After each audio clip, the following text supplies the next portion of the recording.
नमस्कार व्यूअर्स, आप सभी का स्वागत है रेडियो द्वारका में। थैलेसीमिया और बोन मैरो ट्रांसप्लांट को लेकर बहुत सारे लोगों के मन में अनेक सवाल होते हैं। तो आपको अगर उन सभी सवालों के जवाब चाहिए तो वो सारे प्रश्नों के उत्तर आपको यहाँ इस सीरीज में मिल जाएंगे। आपके सामने QR कोड है, अगर आप इसको स्कैन करेंगे तो आप जितने भी आपके थैलेसीमिया और बोन मैरो ट्रांसप्लांट को लेकर प्रश्न होंगे वो उनके उत्तर आपको करीब करीब मिल जाएंगे। और इन सभी प्रश्नों के उत्तर दे रहे हैं एक जाने माने डॉक्टर गौरव खारिया। डॉक्टर गौरव खारिया अपोलो हॉस्पिटल में हैं। डॉक्टर गौरव क्लिनिकल लीड हैं centre for bone marrow transplant और सेल्यूलर थेरेपी के, सीनियर कंसल्टेंट पैडियाट्रिक हेमाटोलॉजी, ऑन्कोलॉजी और इम्यूनोलॉजी के हैं और सर के पास बहुत लंबा एक्सपीरियंस है।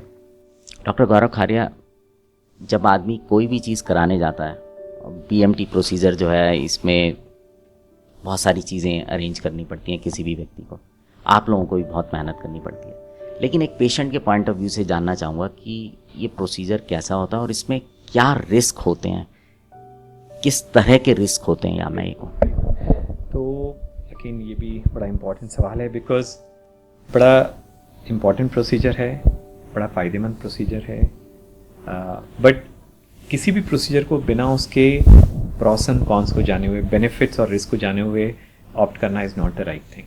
अगर हम ब्रॉडली प्रोसीजर की बात करें तो मैंने पहले आपको जैसा बताया था कि एक हम इस तरह से इसको सिमिली देते हैं कि एक जो थैलेसीमिया प्रभावित बच्चा है उसका जो बोन मैरो है वो एक sort of peace of land है, एक ज़मीन है जिसमें कि पतवार हो गई है। अब अगर आप उसको पतवार को हटा के और आपको एक यूज़फुल क्रॉप कुछ लगाना है तो आपको पहले उस पतवार को हटाना होगा। और हटाने के तरीके होते हैं, या तो गुड़ाई करते हैं या उसमें हम वी बर्न इट, है ना, ये पराली बोलते हैं। तो just to simplify things, this is the simile which I give. Bone marrow in a thalassemic child is a piece of land which is growing weed in the form of thalassemia. Now, our first objective is, once we have identified the donor, whether it's a family donor or unrelated donor or a half-match family donor, then our next objective is to eradicate this weed. जो ये पतवार है इसको हमें हटाना है। इसके काफ़ी सारे तरीके होते हैं and a lot of emphasis now is on the preparation of transplant, pre-transplant preparation. पहले क्या होता था, 10 साल पहले, जब 15 साल पहले हम लोगों ने काम शुरू किया था, कोई भी बच्चा है जिसका ट्रांसप्लांट होना है, बुलाएं, उसके कुछ बेसिक टेस्ट करें, डोनर रेसिपिएंट के, एडमिट करें, ट्रांसप्लांट करें, डिस्चार्ज करें। But it was a more complex and a complicated process with more sort of complications, है ना, expected complications. The way we have understood transplant, the way we have understood the immunology, as I said, we have been able to modify the strategies in a way कि हम उसी objective को achieve करें, rather better results पाएं और lesser complications के साथ में। तो जो फोकस है वो प्री ट्रांसप्लांट प्रिपरेशन पे काफ़ी ज़्यादा है कि अगर हम बच्चे को अच्छे शेप में रखेंगे, पेशेंट को अच्छे शेप में रखेंगे तो कॉम्प्लिकेशंस कम होंगे और आउटकम बेटर होगा। द ऑब्जेक्टिव इज़, जो मैंने आपको बताया था, जैसे हमें बोन मैरो को इरेडिकेट करना है और इम्यून सिस्टम को टोन डाउन करना है कि इम्यून सिस्टम जो नया वाला सिस्टम है उसको एक्सेप्ट करने के लिए तैयार रहे।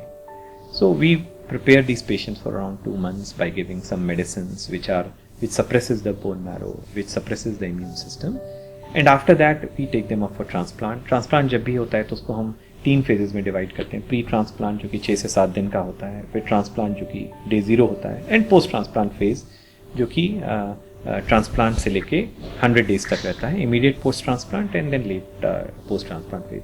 जो इनिशियल 7 दिन का फेज रहता है जिसको हम D-7, 6, 5, 4, 3, 2, 1 बोलते हैं, उसमें हम कीमोथेरेपी की दवाइयाँ देते हैं। ये कीमोथेरेपी ब्रॉडली समझ में आता है कैंसर मेडिसिन से, but they are different. The purpose is to eradicate the bone marrow, है ना, उसको हमें ख़त्म करना है ना, जैसे पराली जलाते हैं वैसे हमें उसको खराब बोन मैरो ख़त्म करना है।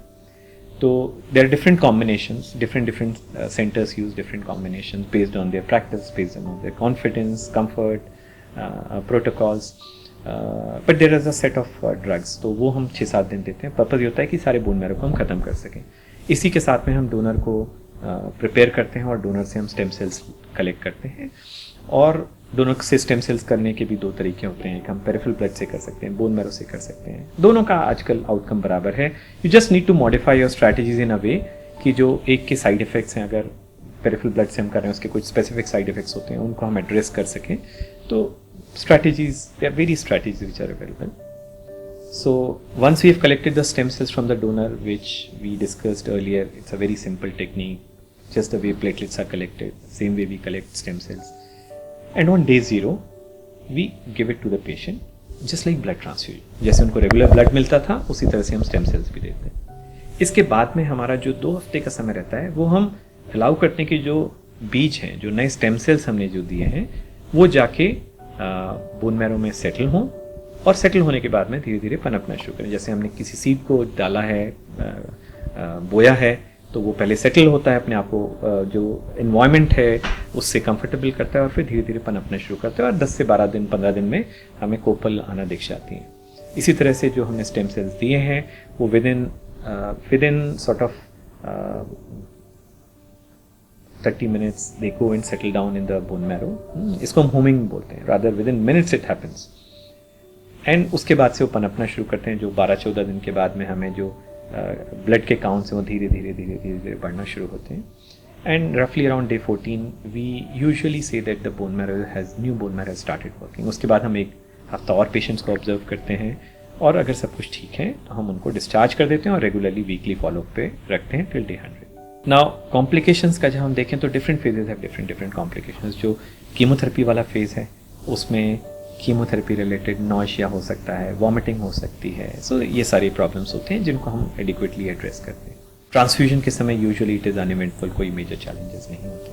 पोस्ट ट्रांसप्लांट फेज में अब आप इमेजिन कीजिए कि एक बच्चे का शरीर है जिसमें आपने बिल्कुल बोन मैरो को ख़त्म कर दिया, और जो नया बोन मैरो वो सेटल नहीं हुआ. So the child is in a state where he doesn't have any functional bone marrow. ना तो उसके शरीर में रेड सेल्स प्रोड्यूस हो रहे हैं, ना वाइट सेल्स प्रोड्यूस हो रहे हैं, ना प्लेटलेट्स प्रोड्यूस हो रहे हैं. इन तीनों सेल्स का अपना अपना पर्पस होता है.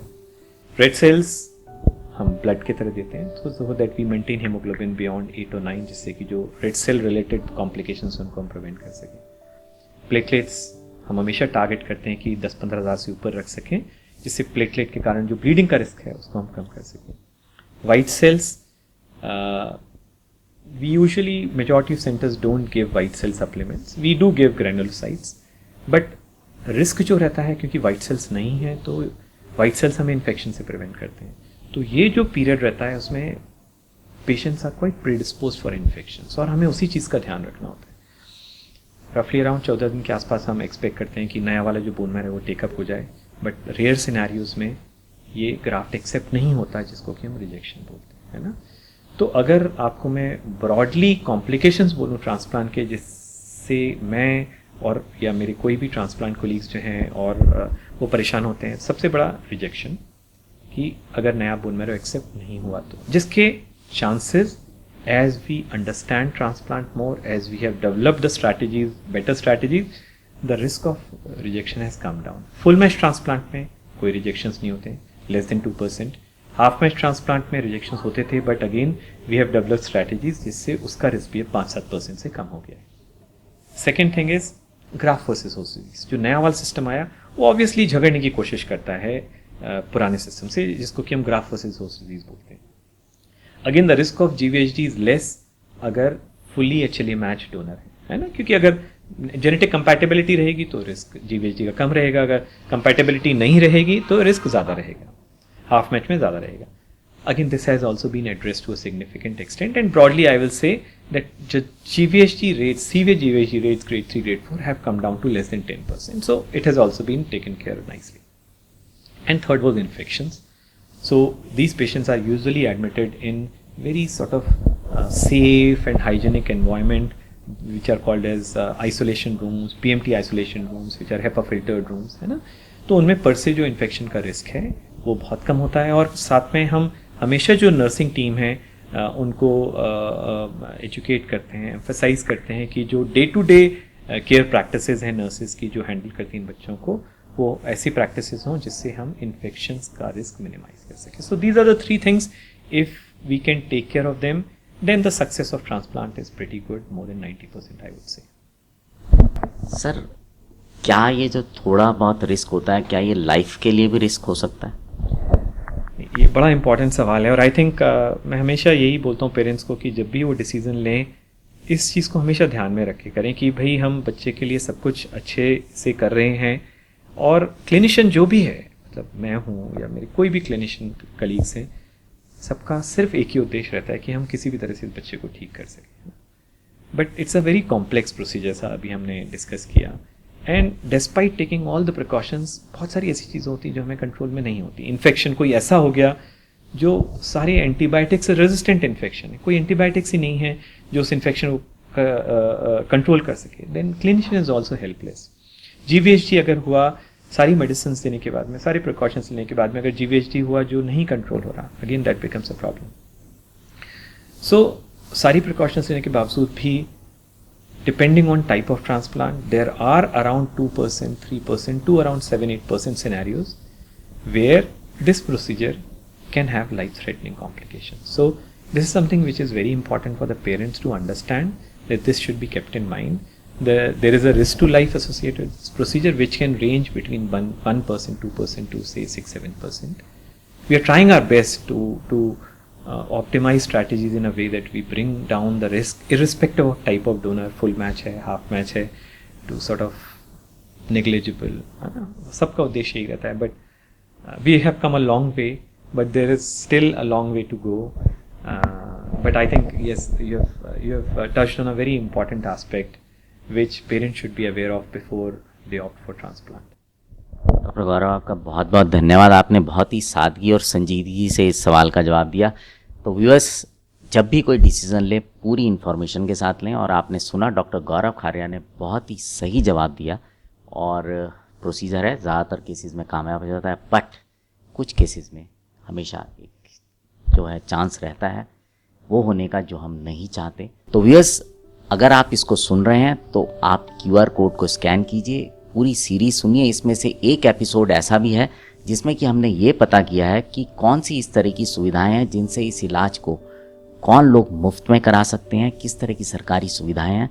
वो एपिसोड 10 है, उसको भी आप सुनिए। अगर आप उसमें फॉलो करते हैं तो आप संपर्क कर सकते हैं। और हमने कुछ नीचे कॉन्टैक्ट नंबर दिए हुए हैं डिस्क्रिप्शन बॉक्स में, और साथ ही साथ एक ईमेल आईडी है जिसपे कि आप अपने इस विषय से जुड़े किसी भी प्रश्न के बारे में जानकारी ले सकते हैं, उत्तर ले सकते हैं।